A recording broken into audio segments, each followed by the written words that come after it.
Sick to health মানে দুর্বল থেকে স্বাস্থ্যে এবং স্বাস্থ্য থেকে সুস্থতায়, দুর্বলতা থেকে স্বাস্থ্য আর স্বাস্থ্য থেকে সুস্থতা।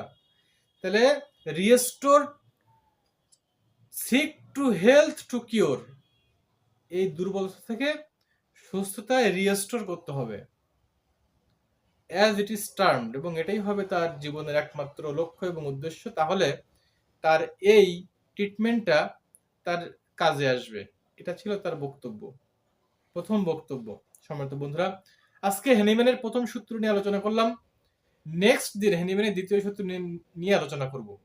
আমি সবসময় বলি, এখন বর্তমান গরমের সময়, এবং এই গরমের সময়ে প্রবল তাপমাত্রা, এবং এই সময়ে আমরা হট ফুড, স্পাইসি ফুড এবং রিচ ফুড পরিহার করি।